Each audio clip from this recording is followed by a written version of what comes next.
Injuries, injuries, injuries. How many more injuries are we going to have to big-time players this early in the season? And if I get one more text message about registering to vote, I'm going to lose my mind.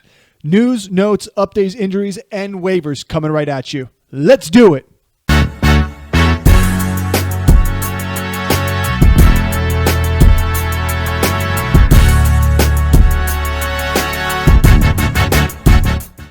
And welcome back to Standard Fantasy Football Podcast. I'm your host, Jono. And I'm your host, Chris. And this is, it is. Did you calm down? No, not really. Not ever so slightly. I am in a good mood, though, because the Mets clinched a playoff spot. We're in the middle of filming on the second game of the doubleheader, but I'm excited. I know this is a football, but, let's go Mets. All right. Well, if I'm correct, let's go Yankees, and I think we got a bye. Yeah, that's all right. Okay. That's all right. Anyway, we're here to give you the updates, news, notes, injury updates, everything that's coming at you, too. Obviously, we're not going to be your only source. We'd love to be. But before we jump into that, don't forget to like and subscribe. Hit that notification button. We are climbing above that 500 number and working our way towards 1,000. So we'd love to get your support. Pass it along to friends, family, and loved ones to be part of this community. So let's get into some of these news and notes. First off, news came out today about Christian McCaffrey.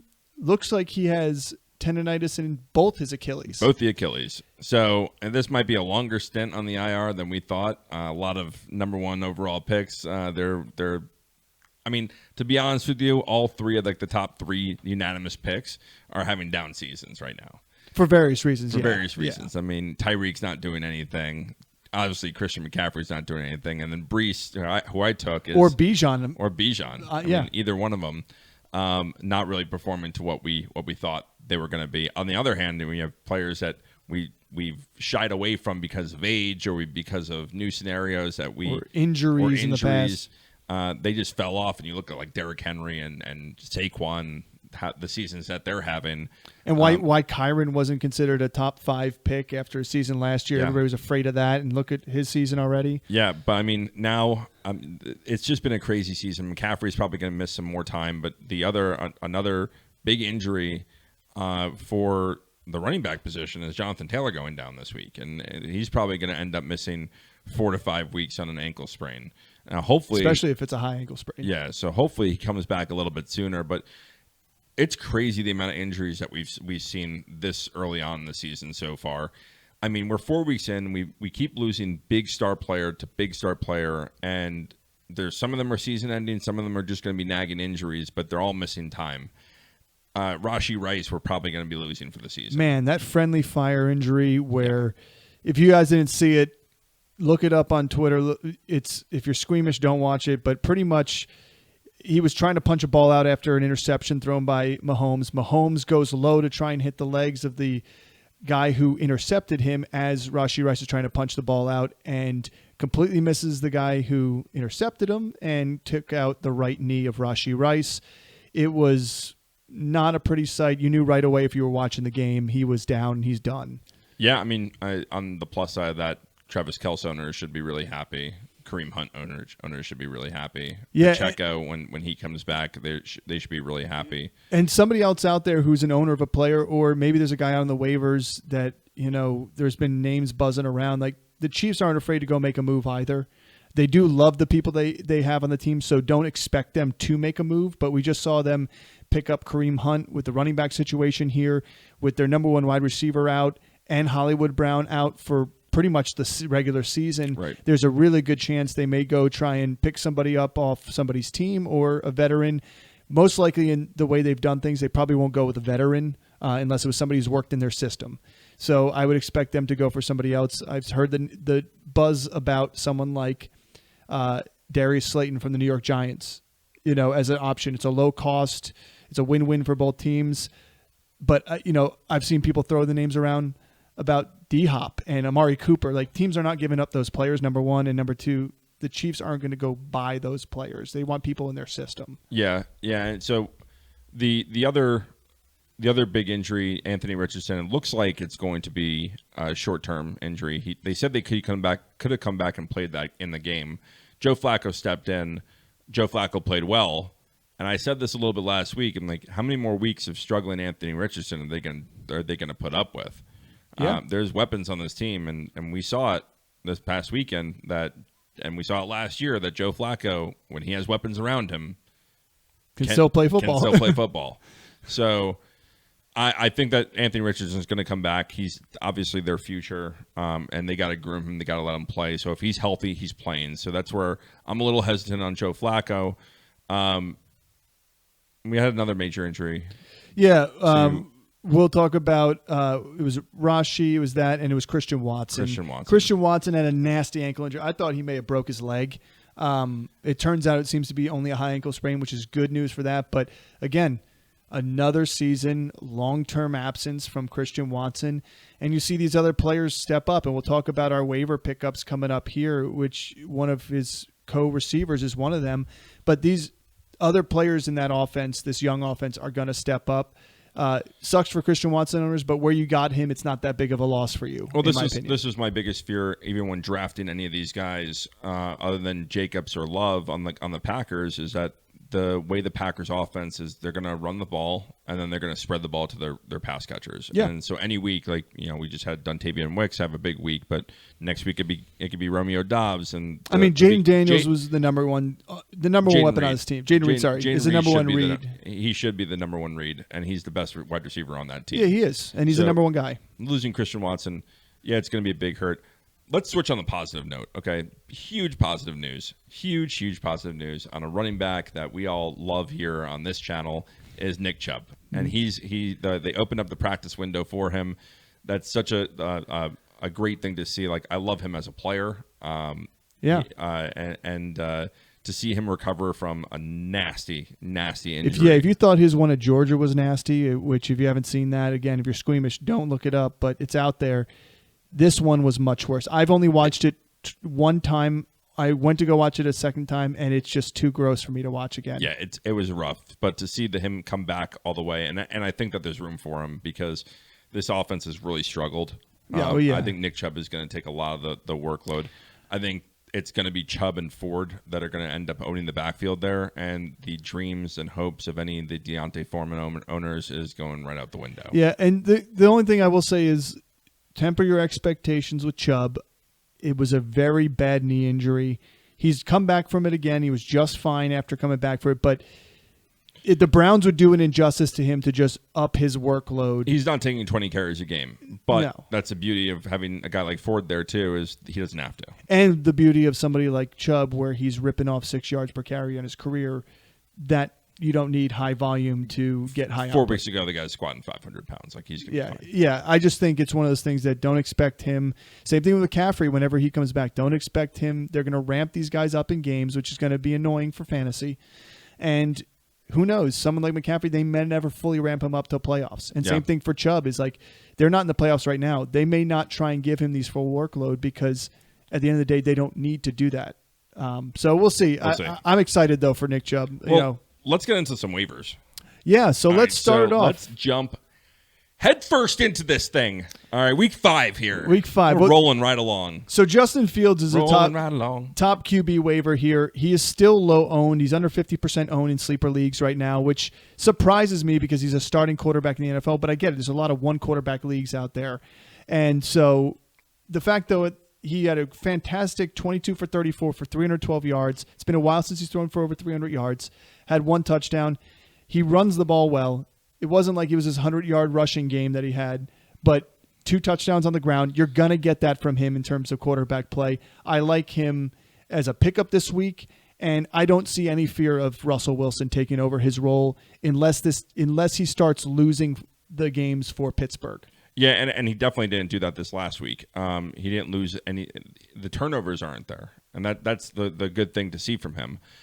I like Justin Fields as a good pickup. I mean, especially if you're ever struggling quarterback play. It's weird. This is a weird year, and we talked about it a little bit last week. But like, there's conversations now of Patrick Mahomes being equal value for Baker Mayfield in fantasy right now, and Sam Darnold. Yeah, I know. And who would you rather prefer? Like, if you're the Baker owner and someone came at you for Baker and they offered Patrick Mahomes, it's tempting. But would you do it? Listen, Patrick Mahomes is like Tom Brady. The guy, they win football games. They win championships. Win doesn't get you fantasy points. No, exactly. So, like, maybe you can go ahead and try and pawn off. If you're an owner of Pat Mahomes, I'm trying to pawn off Pat Mahomes for somebody like Sam Darnold, for Justin Fields, for one of these guys, plus more. Plus more. And we talked about this. It was the perfect year to do it, is to fade the quarterback. Yeah. Like you fade the quarterback, there's plenty of talent down low, and look at Justin Fields, you can go and pick up for free. And you probably have to pay some money for him after this past week, but before this week, you could have got him for free. No one wanted him on the stats that he was getting unless you drafted him and foresaw that he was going to take over this offense. But he looks good back there. He looks efficient running the football. Russ doesn't have a chance in hell in coming back if they continue to play the way they're playing. Yeah, well, here's the one thing I like about Fields, and you alluded to it earlier, no turnovers. The thing about him with the turnovers in the past is he was in Chicago, was asked to be the savior of Chicago. He wasn't brought in Pittsburgh to be the savior in Pittsburgh, albeit they needed a quarterback. What he's asked to do is run a system. Right. Get the ball out to his playmakers, get the ball to his people, check the ball down. They try and run the ball first. And we talked about in the preseason, like this is going to be a better situation for him or Russ, whoever was starting. And this is where I thought even the worst mistake that Chicago made was giving up on Justin Fields like a year too early. They got him the weapons. They had a defense. Like, that's perfect for a guy like Fields. They gave up on him a year too early. Yeah. He could have done, like, look what he's doing right now. But imagine, like, the weapons that are around Chicago and the defense that's in Chicago right now. And, like, a lot of people thought coming into the season that Pittsburgh was going to be the elite defense. And they've been kind of picked apart, whereas Chicago on the other side has looked fantastic. Yeah, and I think that only is because they saw the opportunity to have a top 3 pick, and they got it. And at that point, they would have to take a quarterback at that point. Yeah. And so they made their decision. But, one person's trash is another person's treasure. And that's what we see in Fields. I like him rest of the season because, again, he has the rushing opportunities. Najee Harris isn't putting up big volume in terms of chunk yardage like we expected him to. So his touchdowns in the red zone are going to go down. Fields are going to go up. I just think it's going to be one of those things. The only thing that's going to eat into his rushing touchdowns, maybe if Jalen Warren gets healthy again and he's a little bit more better, I should say, at the at some big yardage runs and some better red zone opportunities. So let's talk about our other one, Flacco, just in brief. This is more for your Anthony Richardson owners.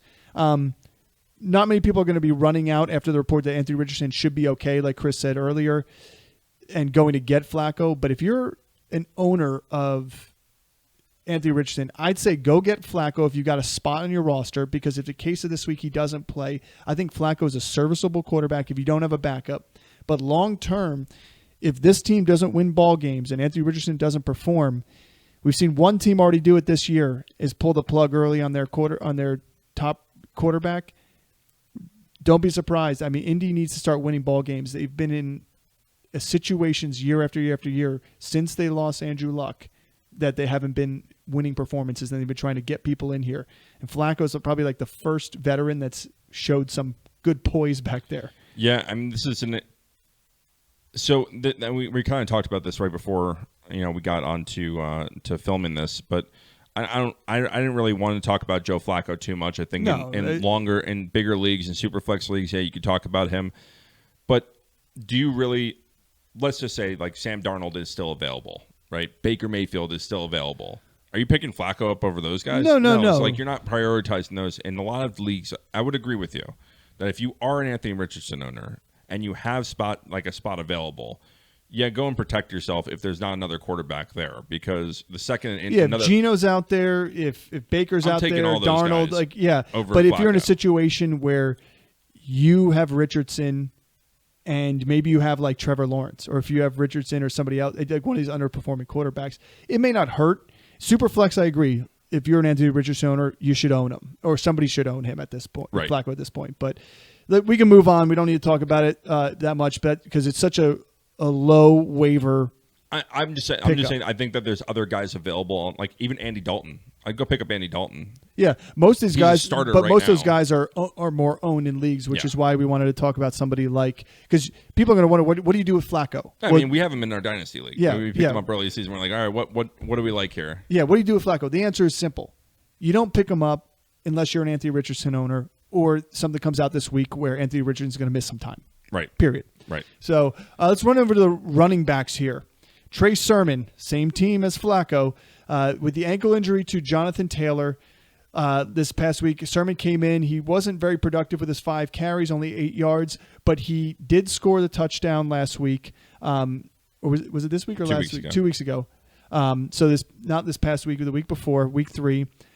So he has opportunity. He's the next man up on this team. We've seen that already on the depth chart. Well, there's just no one else there.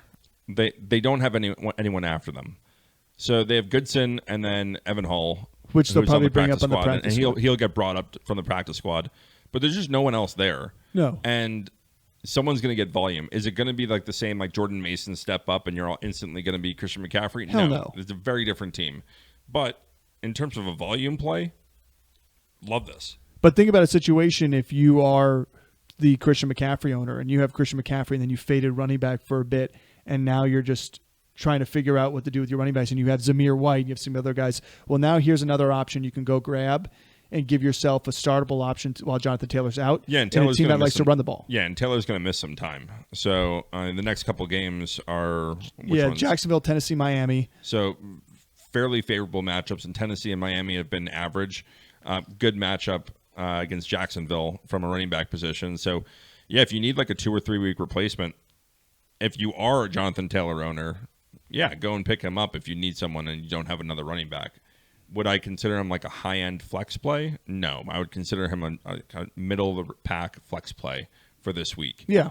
But you're counting on the fact that he's going to get probably 18 carries. Yeah, well, and also think about that. There's somebody that's a Jonathan Taylor owner, a Pacheco owner, or a McCaffrey and Pacheco owner, and Zamir White. Like somebody's team is underperforming big time. Oh yeah, and you need to take a shot at somebody like this to give yourself some sort of a boost in the right direction. Yeah, and I wouldn't go and like blow your fab on him either because him. This is not a long-term injury that's going to keep Jonathan Taylor out for the entire season. Like it happened 3 weeks ago, but who would have known that? Jordan Mason was going to end up being a long-term replacement at this point. This year's Kyron Williams? Maybe. Yeah. He might be. Yeah, exactly. It's wild to think that, but yeah, he might get eight starting weeks in the season. Or more. Yeah, no, I agree. And let's move on to Tank Bigsby. This is a guy that you can spend a little bit more fab on because he's going to have a role. This is a guy that we talked about last year. Now we were excited about last year. In our buddy Nick, in honor of him. Now here's a guy. Okay. This is gonna be our new segment. Now here's a guy that we were on last year, and we thought he was going to have this kind of role last year. Well, he looked great in preseason last year. Holy hell. Like, this season already, he's looked really good back there. He's looked more explosive. He's looked more decisive with cutting up field and making the one cut and moving. He's been physical. Like, I really like what I'm seeing from him. Unfortunately, he plays for the Jacksonville Jaguars, which True. They probably have, if not, the worst play calling in the league right now. I don't get it. They have so much talent on this team. We said it. We said it in preseason. So much talent on this team. Here's the thing: like you got to liken. But I did call them to be last place in the division. Yeah, you did. I liken Tank Bigsby's role right now to something similar to Bijan and Algier. And I just got to say is you look at Algier and you look at Bigsby, two guys. They know they're the backup role, and when you're in a backup position like this, it's not necessarily your position to win. It's the number one's position to lose. And in that mentality, these number 2 running backs are going in like a bat out of hell with this aggressive nature to them and less worried about making mistakes because and I think ETN has had a rough start to his season. Well, he's had a rough start to the season for sure, but like I think this is more about Tank. And well, they wanted to get him the ball. This is the second time this season in an early season like this, in 4 weeks, that he's broken 80 yards rushing. Yeah. And unlimited carries. Yeah. So the usage is fine. The usage, even if it goes up, now it's going to be even better numbers. Now the touchdowns start coming. And he's going to be used in this offense. And if there was an injury to ETN, what a role he's going to have. Correct. So I see them upping his carries to about 10 a game. You had 7 this past game. Now, I'd say like 10 touches a game, 10 to 12 touches a game is probably where he's going to be at. I think ETN's still going to own that passing down opportunities because I mean that's his specialist. He especially in college, like that was his specialty. Sure. And he's great at it. But I think Bigsby looks like the more natural runner right now this season, and this team is looking for the spark. Like we know that it's looking for a spark. Yeah, they are. So they've got Indy, Chicago, New England. They have two. Indy being a little bit easier, so we'll see what that looks like. It's I think this offense is going to struggle versus Chicago in Chicago, and it's going to struggle versus New England as well. So temper those expectations. But Tank Bigsby I like a lot. This other number 2 running back in Justice Hill I really like a lot. So are you starting to see my preseason anticipation for a late season Keaton Mitchell win? Yes, but I don't see Keaton Mitchell them having to rush him back when Justice Hill is playing the way he's playing. I know, but I think late season. Because let's not forget that was a bad knee injury too for him. Yeah, well, it was a non-contact injury. It was later in the season. He's probably going to be back, by week 9, 10, or 11. Yeah. And so for a late season for fantasy, like he is a better version of what Justice Hill is, and Justice Hill is blowing up this year. Yeah, but I think Justice Hill, he's got a pep in his step. He's doing great with the amount of passing down work. He's similar to what you're seeing over in Buffalo, where James Cook is taking the more of a rushing role, and he's getting some receptions, and then Ty Johnson is on the third down role. I'm just going to say this. This is the best and scariest offense in the NFL right now. Yeah, if you watched anything of Sunday night's game, when they are rolling, good luck. Because not only are you having to stop Derrick Henry, and he's beating you up all game long. Knocking people out with his thighs. He literally knocked someone out with his thigh last night. But you have to defend Lamar, who can take it at any moment.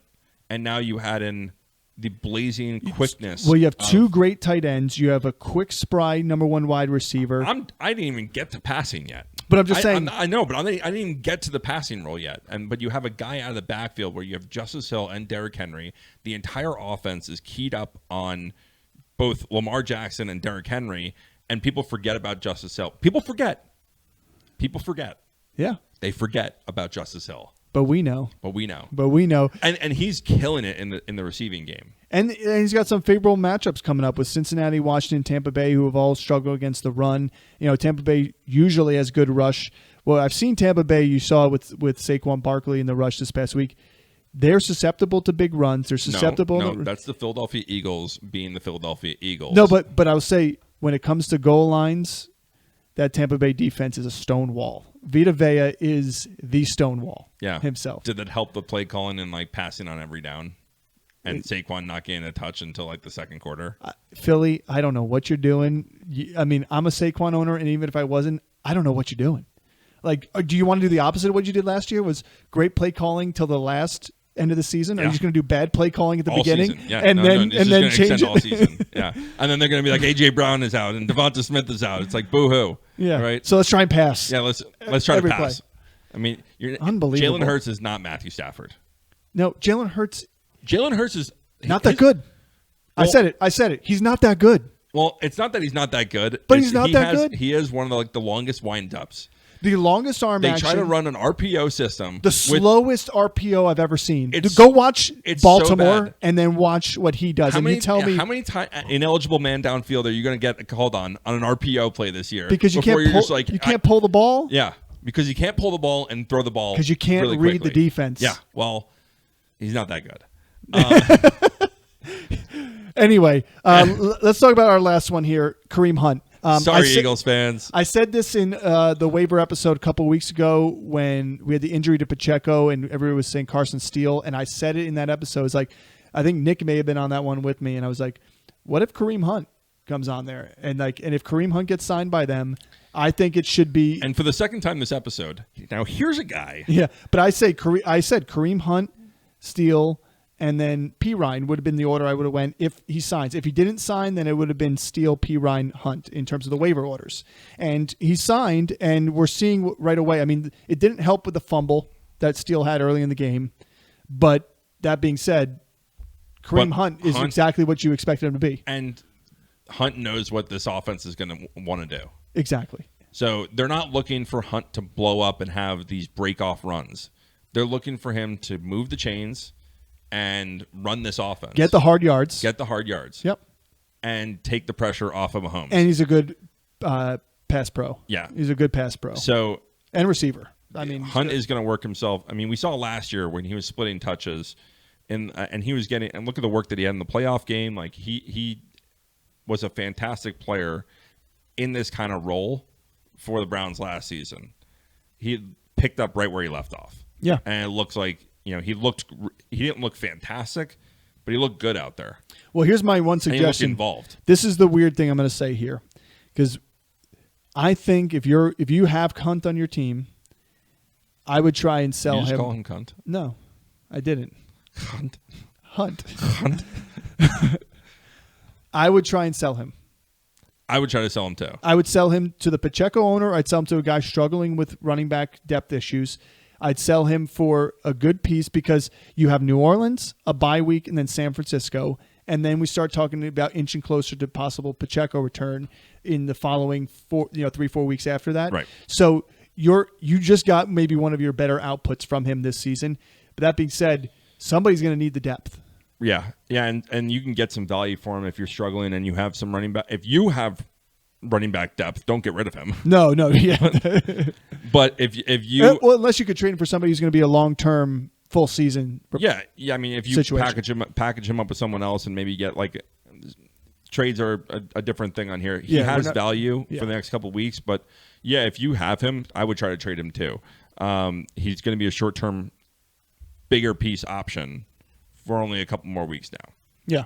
Remember, Pacheco only fractured his fibula. He should be back relatively quickly. I mean, he's going to miss the 6 weeks of time. 6 to 8, and we saw 8 from Andrews last year. Yeah. So we'll see. Yeah, he's probably going to be in that 6-week mark. It wasn't. I don't think it was a terrible injury. They had surgery. Clean surgery. Surgery was successful. Was good. He's a running back, and the way he runs, pounding that ground, makes me nervous about him being on the 6-week side of it all. He's just angry at the ground. Yeah.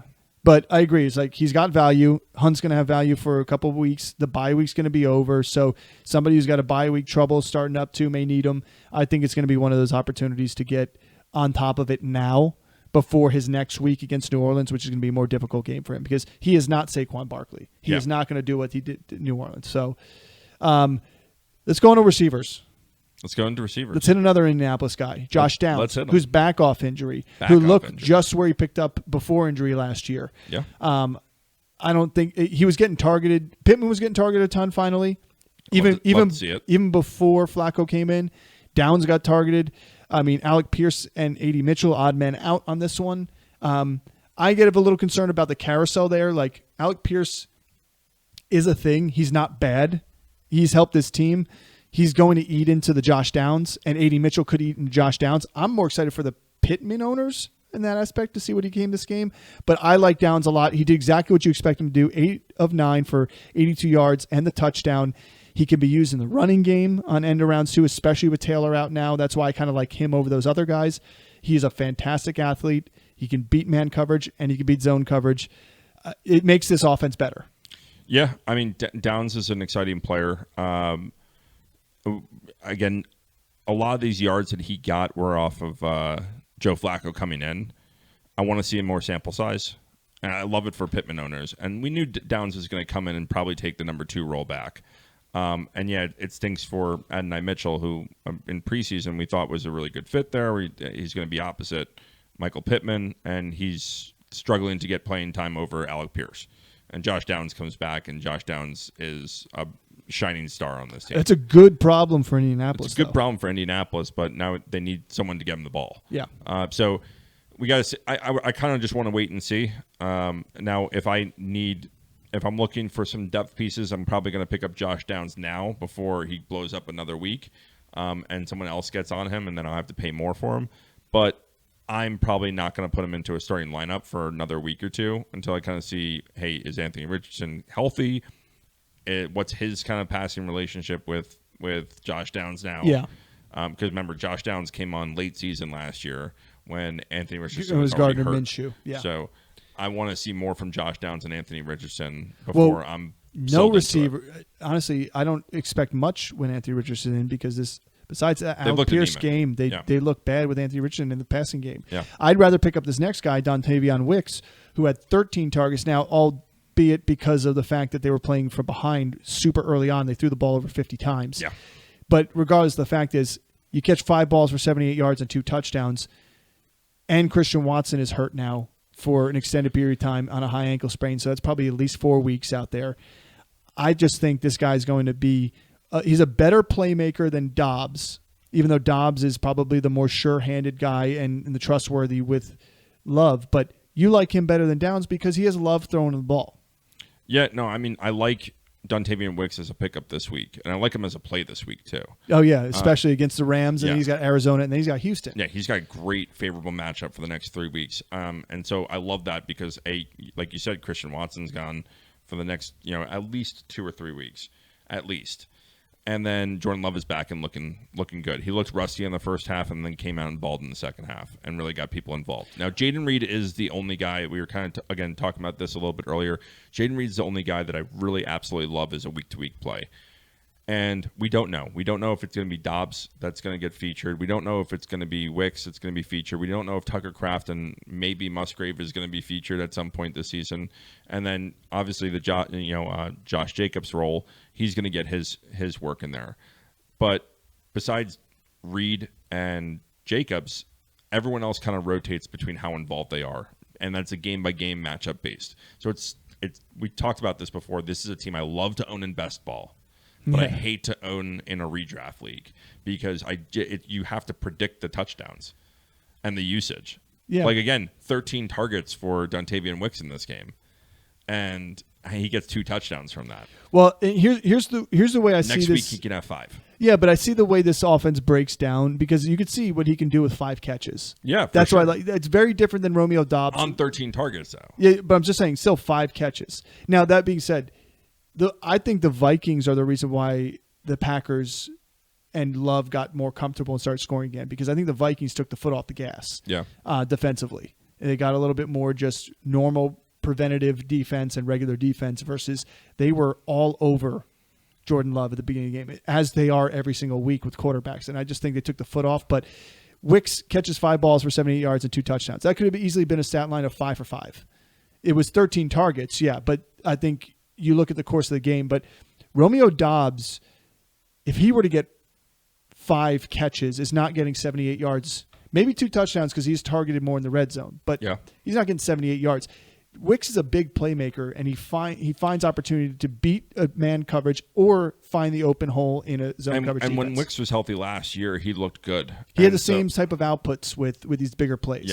Yeah. So I do like Wicks, and again, like I said, I think he has such a good matchups in the next couple of weeks that you go and get him, and I would plug him in and play because he's going to get the volume and usage with Watson being out. Yeah. And with Love coming back and playing healthy in that second half. I like what this offense is all about. It's exactly what we wanted them to be right there. Let's talk about Tutu Atwell here. Tutu Atwell is doing what he did last year when there were injuries early in the season actually it wasn't even it was when Cooper Kupp was out. It was always Tutu.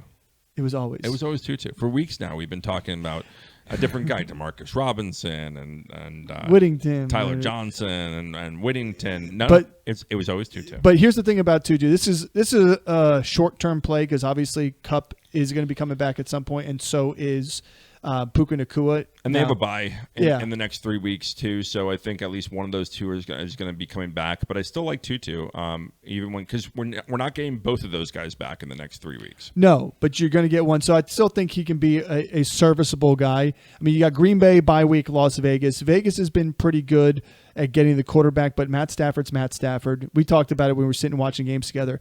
He just at one point decides, like you said, to just flip a light switch and become a very good quarterback.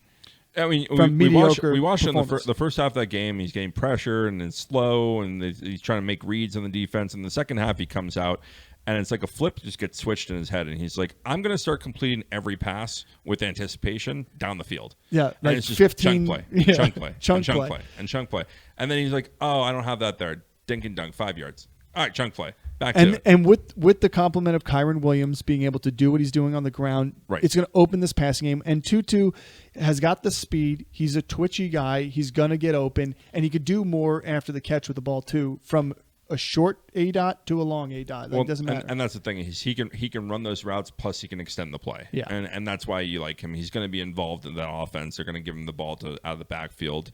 They're going to swing him out and get him into space. Like, McVay's good enough where he knows the limited weapons that he has available to him right now. Tutu is one of those weapons, and they're going to use him in that way. They have to take advantage. It's not a pretty pickup, but I mean, again, there's teams out there that are struggling with injuries at different positions. Weeks in every fantasy football manager's year where he must make a decision that doesn't look pretty on paper, but those early season wins that you get to steal now, dude, set you up. Tutu won me games last year when I picked him up, and I said, I don't love this, but I love Matt Stafford. 2 years ago, I picked up Nico Collins and did it, and I didn't love it, and I didn't feel happy about it. But he had that like 5-week stretch where he had like 6 touchdowns. Yeah, and I was like, I'm gonna keep rolling with it.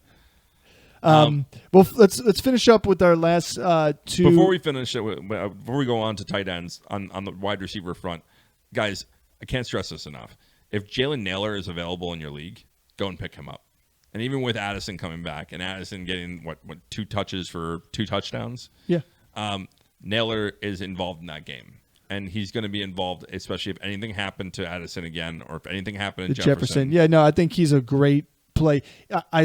He's a great stash play. He's a great stash play, and I think he's going to have value as a third receiver in this offense. I think Hawkinson definitely helps out too when he comes back, but they have a lot of weapons. Or it hurts if when he comes back. We don't know, but I like Nailor a lot.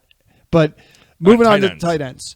We have 2 here. The tight ends have not been a pretty position to try and start each week, but I will say these 2 pieces have a role in their offenses. My one I like was Tucker Kraft. He had 53 yards and a touchdown. Again, they threw the ball over 50 times. He had 9 targets, but he is a good check down and valve for Jordan Love, and we've seen it already since week 1. Now, here's a guy that's a yak guy, and he's a yak guy. He is a yak guy. They play the Rams. He's a hard runner. He had the fumble too, but he doesn't give up on plays, which is why he's probably more susceptible to fumbles. He stands upright and is going to bully his way. But he also jumps into the end zone to get that touchdown like he did. Yeah, and so he's a great play. On a good offense. And then another one that this offense, on the team of the number 1 team in the NFC East, 3-1. The offense looks great. Just put up over 42 points this past week. And that's Zach Ertz on the Washington Commanders. And this is not because of what he's been doing. This is kind of where this team is going, right? And this is not more of that speculation play, which we kind of coming into the season, at least I did, thought Ben Sinnott would kind of evolve into a bigger role because I think Jaden is going to start using tight ends a lot more. We've seen Jaden kind of make just super efficient plays, and all of his plays are kind of stretched into that medium route. Zach Ertz gets open into that medium route a lot. Yes. And he's going to get usage against bad teams. He's a great play. And like you said, the tight end position, we thought was going to be really deep this year. And it is deep, but it's a lot of the top end deep guys. Mediocre. Yeah, it's a lot of deep mediocre. Another guy on here that you can go and pick up that's probably available in a lot of leagues is Eric All. I think they've been using him a lot as well. And talk about matchups. I mean, you got fantastic matchups when you have to cover Chase and Higgins on the outside. Yep. Yoshi's another guy that from a while going. I don't want to jump around too much, but going back to the wide receivers, if Andre Yoshivach is available for you, he's another guy I love, not just as a stash play. Again, when Higgins or Chase are going to be out, he's instantly going to come into that number 2 role. He's like you said, kind of like Nailor. But we saw the targets in the end zone last game. Yeah, he should have had a touchdown last game. Like, he's being involved even with those guys on the outside. Yeah. So I really like him as well. We'll end up with our defensive streamers, and it's funny, we kind of landed on 2 defenses that are playing each other. Yeah. And that's the Broncos and the Raiders. I think it's going to be a low-scoring game. We have struggling quarterbacks on both sides, struggling run game on both sides, which I think is the bigger piece of it all. and two teams that get at the quarterback. Now, I like Denver over Las Vegas, but if Max Crosby comes back, I may like Max Crosby and the Raiders just as much as the Broncos. I like Raiders in this game over the Broncos. In terms of winning it? In terms of winning it. But I like both these defenses. And simply on the fact that they're really not prolific offenses on the other side. Well, here's the thing, is if hamstring injury is still going to be bothering, because it was a late week hamstring injury on this past Thursday before Sunday for Devontae Adams. There's a chance he could be out another week here. And if he is, I really like the Denver team because now Patrick Surtain has to guard who? Trey Tucker. Jacoby Myers. Jacoby I Myers. mean, like Trey one Tucker. of them. I know. Bowers can get involved. In I know this game people a are lot going to more, get. I know there's more weapons on that side, but I also think like the difference between that is Bo Nix is extending plays better than Gardner Minshew is. Yes, he is. Because the way that the offense is designed is to be quick plays, quick routes, get the ball out of his hand and into wide receivers' hands. When we see all those, the A dots are really low. Whereas Minshew and the Vegas offense wants to spread the field. They want to take shots. Yeah. And they want to get their guys into some space. But we saw this past week, Jets-Broncos game. That's ugly. 10-9. It's gross. Both defenses were startable in fantasy. Yeah. I expect the same thing for this Raiders game. Yeah, I do too. And that's why we settled on this game. All right. That's the end of our Week 5 waivers update. Let's go Mets, baby! Thanks for tuning in. Don't forget to like and subscribe. And as always, we will see you next time.